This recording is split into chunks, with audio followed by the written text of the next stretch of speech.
je vous salue de là où partout vous me trouverez. Partout où vous nous suivez pas. J'aimerais vous inviter à la prière. Dieu notre Père, dans le nom de Jésus, prions pour que tu sois avec nous. Dans ces temps de culte, nous prions pour que ces quelques temps que nous allons passer, parler autour de ta parole, que ton esprit parle de ta main, qu'il utilise notre bouche, qu'il utilise notre être, notre intelligence, facteur enfin de transmettre ta pensée. Bénis ces temps, s'il te plaît. Construis quelqu'un par ces temps. Améliore quelqu'un par ces temps. Nous te soumettons la direction de ces moments Saint-Esprit. Au nom de Jésus, nous avons ainsi prié. Amen. Amen. Nous sommes contents, comme je l'ai dit tantôt, de nous retrouver dans la présence de Dieu. J'aimerais reprendre notre texte que nous avons utilisé la fois passée. Ce n'est que la technique nous a un peu dérangé. On s'excuse, comme on dit, elle est capricieuse la technique. Elle a dérangé notre son. Les apôtres chapitre 10, pour ceux qui ont leur révision ensemble aussi. On prend le premier verset et puis on va prendre comme ça le verset. Il y avait à Césarée un homme nommé Corneille. S'enseigner dans la cohorte dite italienne. Cet homme était pieux et craignait Dieu avec toute sa maison. Il faisait beaucoup d'aumônes au peuple et priait Dieu continuellement. Vers la 9e heure du jour, il vit clairement dans une vision un ange de Dieu entrant chez lui et lui dit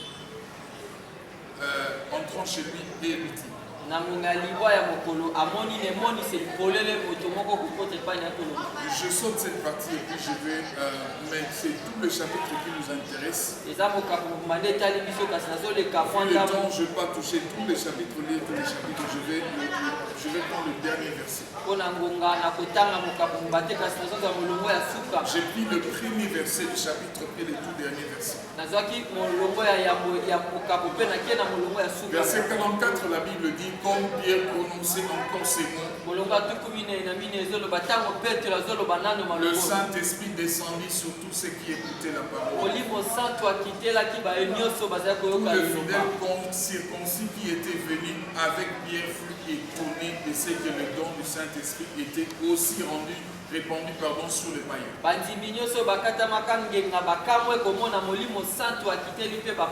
Car tous les attendaient parler en langue et glorifier Dieu. Alors Pierre dit, peut-on refuser l'eau du baptême à ceux qui ont reçu le Saint-Esprit aussi bien que nous?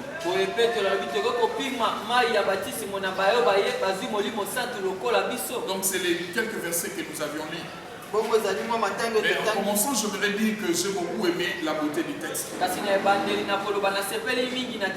beauté du texte du chapitre 10 de Actes des Apôtres. Quand nous lisons le texte et quand nous examinons le texte, il y a une beauté extraordinaire. La beauté démontre qu'il y a un Dieu. Et la beauté prouve que Dieu est vraiment le vrai metteur en scène.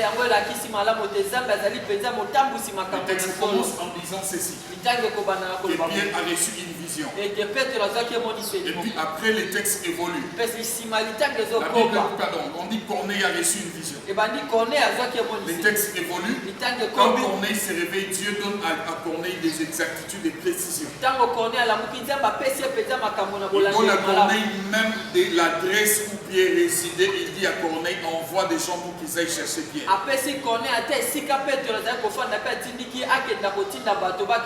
Quand ces gens se sont mis en chemin pour aller chercher Pierre, la Bible dit Pierre était monté pour aller prier. Il attendait la nourriture qu'on le préparait. Pendant qu'on préparait la nourriture, il attendait. Il tombe en extase. Et là, Dieu commence à lui parler. Ces gens, ils sont en chemin en train de venir. Pierre voit Dieu est en train de lui parler. Et Dieu lui dit qu'on viendra te chercher. Il fait voir une vision. Quand Pierre s'est réveillé, il s'est mis à réfléchir comme je l'ai dit la fois passée sur la vision. Il a commencé à réfléchir sur la vision et les gens frappent à la porte. C'est ainsi que je parle du beauté du texte. Corneille reçoit une vision, ces gens se mettent sur le chemin, Pierre tombe en extase, il reçoit encore une vision et aussitôt réveillé, le temps de se mettre à réfléchir, ces gens-là ils frappent à la porte. On voit comment Dieu a commencé un scénario. On voit aussi comment Dieu est allé jusqu'à la fin de cette scénario. Je viens déclarer au nom de Jésus que tous les scénarios commencés par Dieu pour ta vie, je déclare au nom de Jésus que ces scénarios iront jusqu'à la fin. Il n'y aura pas un scénario que Dieu commencera dans ta vie sans que ça aille jusqu'à la fin. Dieu commencera et tu vas utiliser plusieurs personnes. Nous qui lisons, on a la facilité de comprendre les débuts et la fin. Mais Corneille et Pierre, c'était un peu un mystère pour eux. Mais Dieu a réuni tous ces éléments-là pour réunir cette histoire. C'est comme ça que je parle de la beauté du texte. Frères et sœurs, je viens encourager ta foi. Je viens encourager les promesses que Dieu t'a données. Je viens dire ceci. Dans les scénarios que Dieu a commencé dans ta vie, il n'y a aucune qui va rater. Je viens te le dire comme un moine. Je viens te le dire comme un envoyé de Dieu. Il n'y a aucun scénario qui ratera. Les Dieu qui a commencé, il va lui-même mettre toutes les pièces disponibles et en marche pour que tous les éléments soient réunis. Je viens prophétiser. Corneille a reçu la vision de ses côtés. Pierre l'a reçu du chauffeur. Mais les dieux de la Bible fera croiser Corneille et Pierre. Ça a commencé par des visions. Et les hommes finiront par se croiser. Ils resteront ensemble. Ils vont échanger. Mais l'histoire a commencé par la vision. Je vois des visions que Dieu t'a données. Les images que Dieu t'a données. Quelquefois tu reçois des visions bizarres. Tu vois des choses bizarres. Résident en Afrique, résident au Congo. Et de temps en temps tu te vois ailleurs. De temps en temps tu te vois ailleurs. Tu es résident ailleurs. Et quand tu te réveilles, tu es à un endroit. Je viens te dire, Dieu rendra ça réel. Il va lui-même organiser les événements. Il va organiser la beauté du scénario.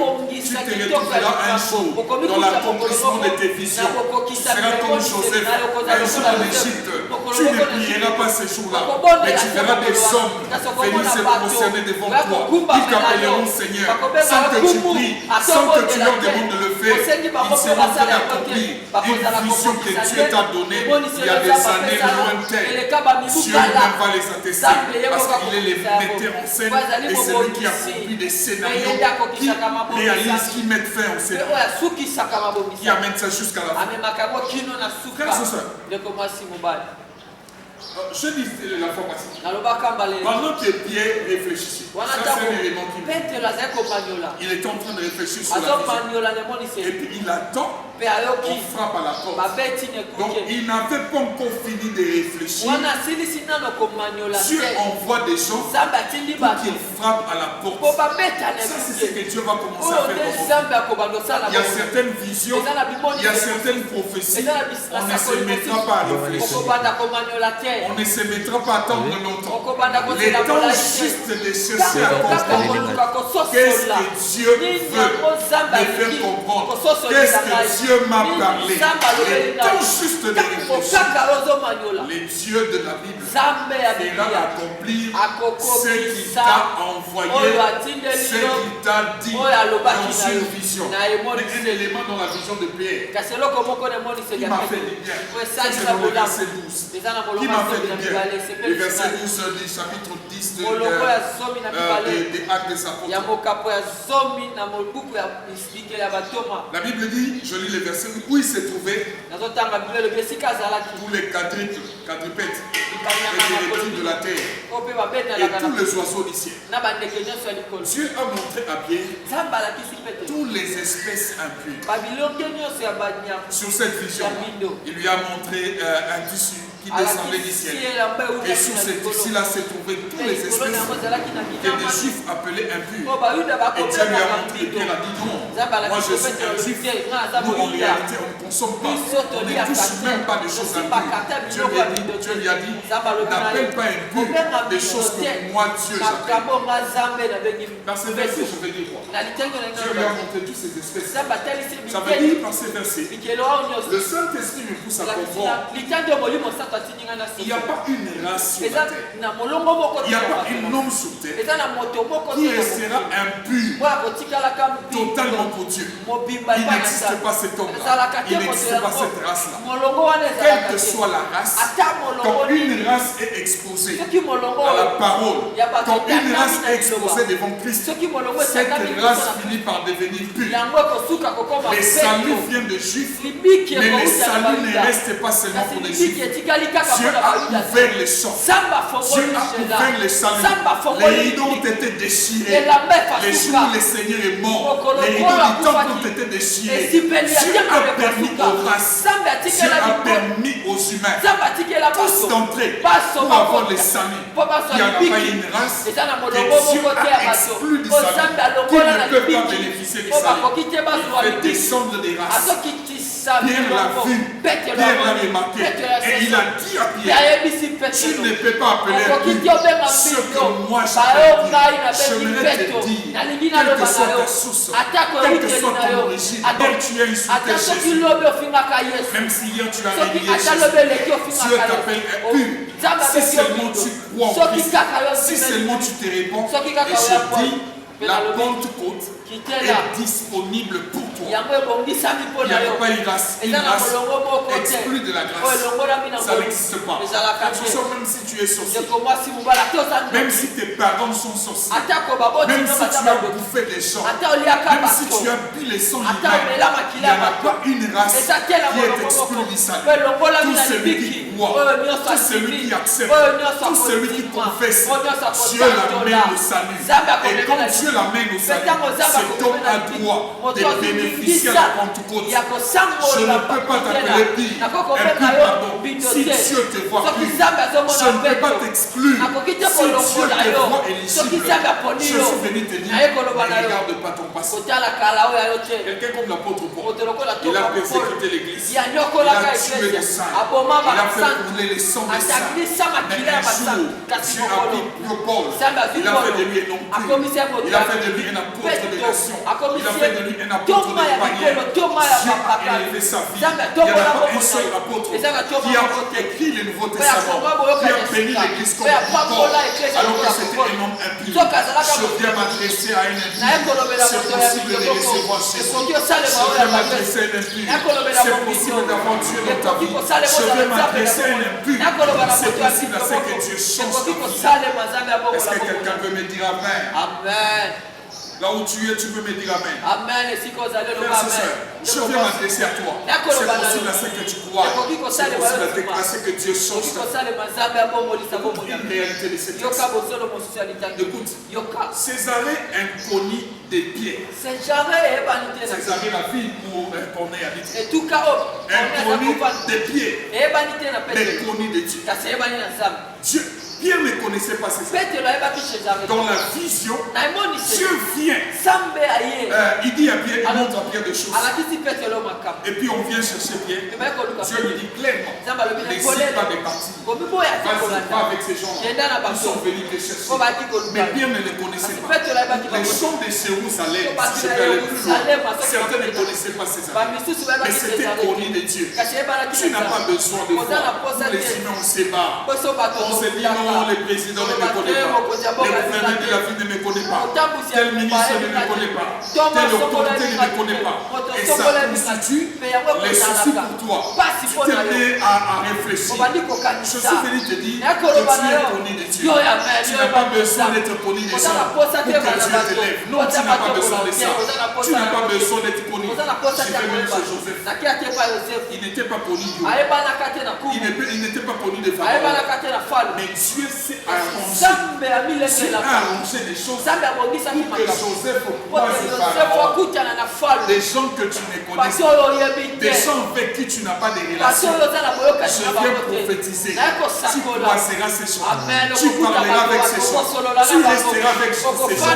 Tu habiteras avec ces gens. Tu n'as pas besoin de leur connaître pour que Dieu te lève. Tu n'as pas besoin de ça. Regardez Jésus-Christ.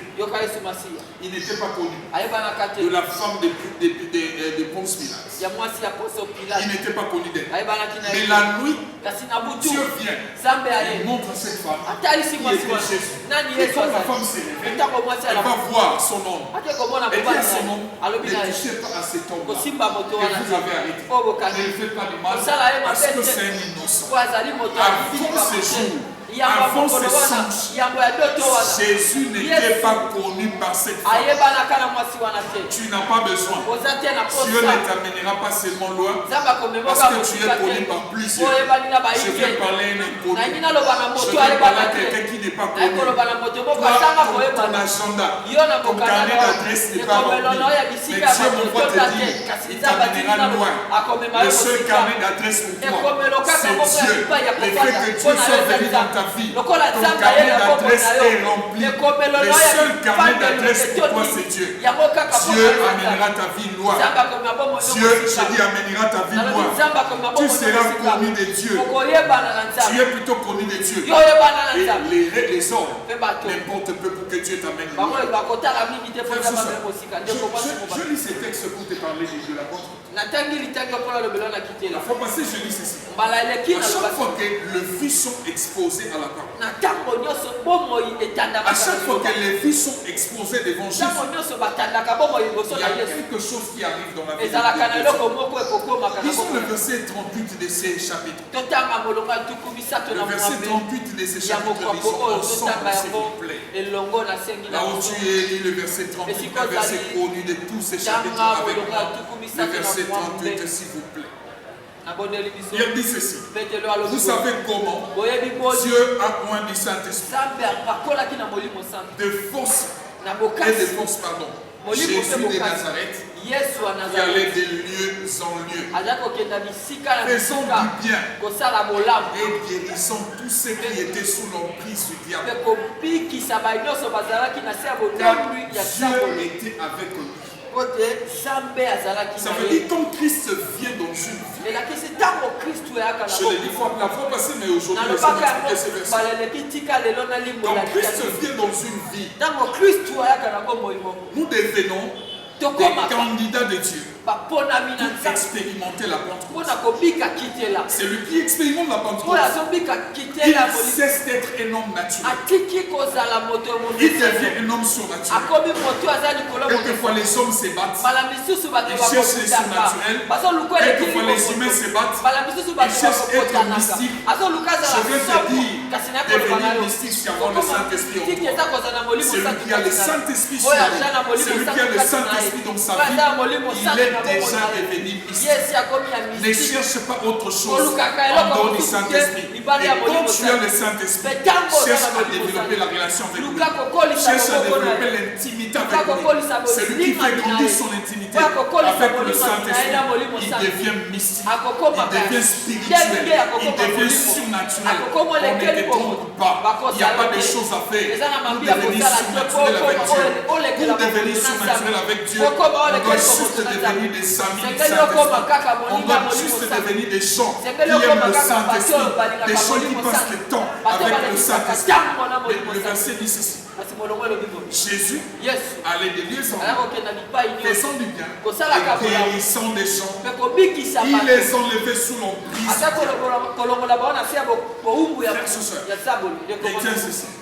Celui qui est rempli du Saint-Esprit, aucun démon n'habite en lui. Retiens cette vérité. Celui qui est rempli du Saint-Esprit, aucun démon n'habite en lui. Il n'y a pas de démon qui réside en lui. Celui qui est rempli du Saint-Esprit, si le diable s'azarde pour se pointer sur son chemin, il va ordonner. Et la puissance de l'ennemi qui est sur son chemin va se déplacer pour que lui continue le chemin. Et si celui qui n'a pas le Saint-Esprit, le diable est capable d'arrêter son action. Et celui qui est rempli du Saint-Esprit, il n'est pas arrêté par l'ennemi. J'aime quelque chose que Jésus dit. Jésus dit ceci. Nous sommes comme des vents. Un vent, on l'arrête. La Bible dit, d'où nous venons, on ne connaît pas.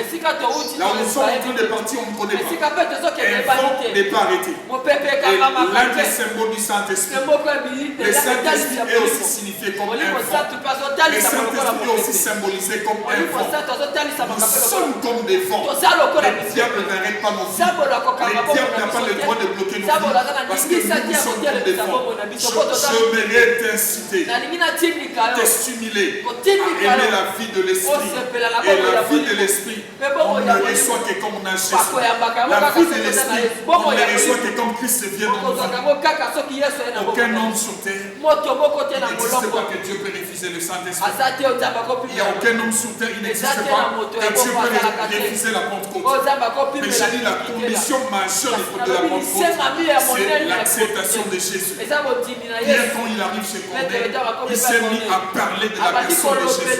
Il s'est mis à leur dire, à leur parler des mystères de Jésus. La Bible dit, tous étaient surpris.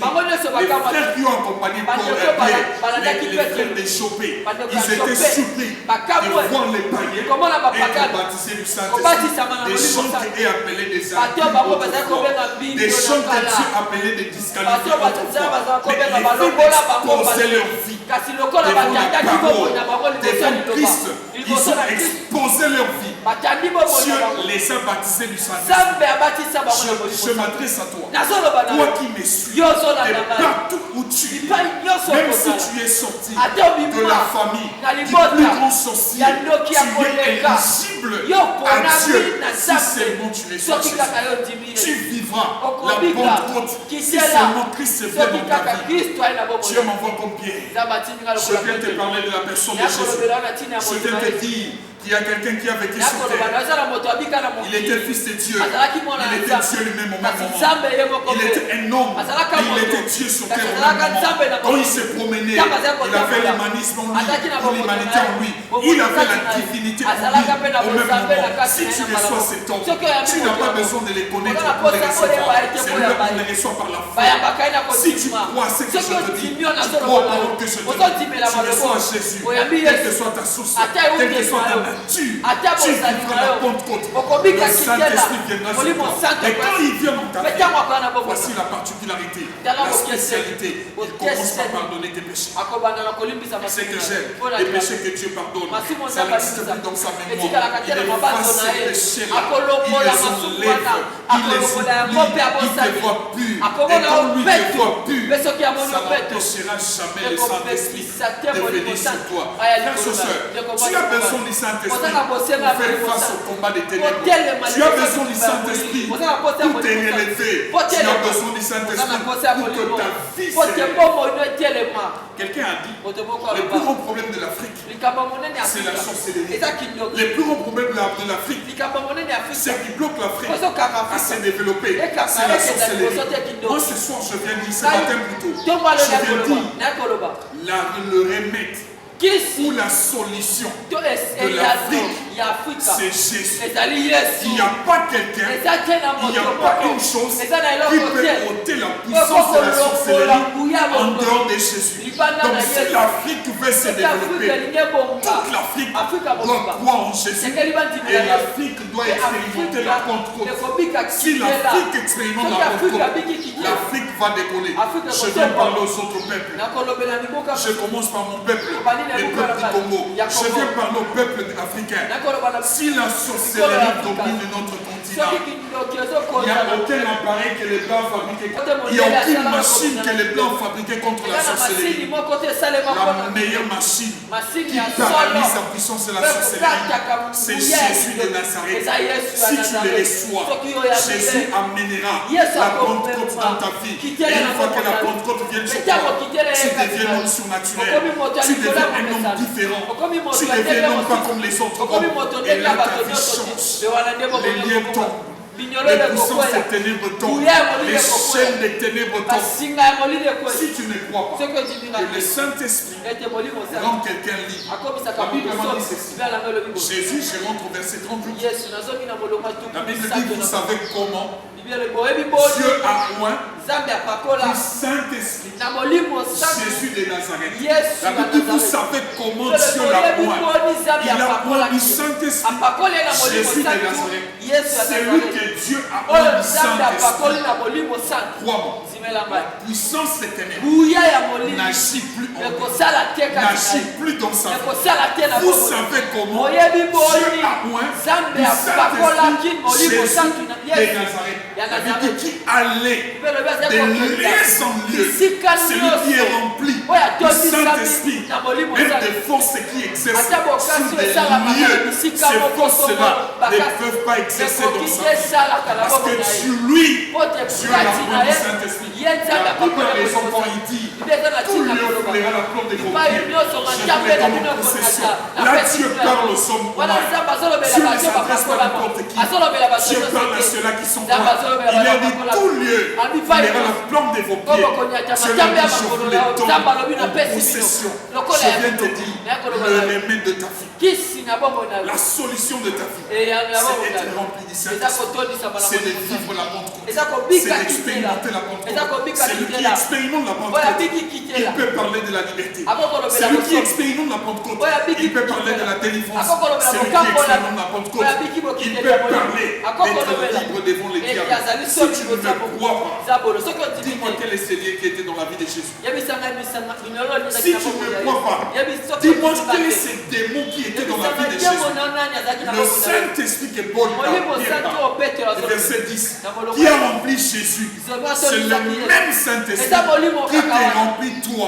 Toi qui as accepté de donner Jésus, c'est le même Saint-Esprit qui t'a rempli, celui qui a rempli Jésus. Et quand il vient dans ta vie, il te donne la solution. Les maris des nuits disparaissent. Les liens de pauvreté tombent. Les blocages. C'est des choses qui faisaient que ta vie stagne, que ta vie n'évolue pas. Ces choses tombent. On n'oublie pas. Je viens de dire un secret ici. L'un des secrets avec le Saint-Esprit, c'est de tisser la relation. C'est d'aller loin avec lui. Jésus l'a dit à Pierre. Il dit les poissons, on ne les trouve pas là où il n'y a pas de profondeur. Celui qui veut le poisson, il doit avancer dans la profondeur. Il a dit à Pierre, avancer vers les eaux profondes. Ça, c'est secret. La bénédiction en Dieu est dans la profondeur. Les meilleures choses en Dieu est dans la profondeur. La gloire en Dieu est dans la profondeur. Plus tu vas dans la profondeur avec Dieu, Dieu bénit ta vie. Ta vie change. Des choses changent dans ta vie. Beaucoup de problèmes. Les chrétiens d'aujourd'hui, ils sont trop superficiels. Ça, c'est les chrétiens qui tombent de la femme. Ils sont trop superficiels. Écoutez, frères et sœurs, nous sommes des meilleurs chrétiens. Les meilleurs, c'est nous. La Bible dit, Abraham a vu nos jours. Il était tressailli de joie. Il a vu les temps que nous allons vivre. Abraham était béni de joie. Mais si Abraham, lui qui a expérimenté des grandes choses avec Dieu, Isaac, Jacob et les autres, Joseph et les autres, ils ont expérimenté des grandes choses avec Dieu. Nous, Dieu nous a sélectionnés pour expérimenter de plus grandes choses choses.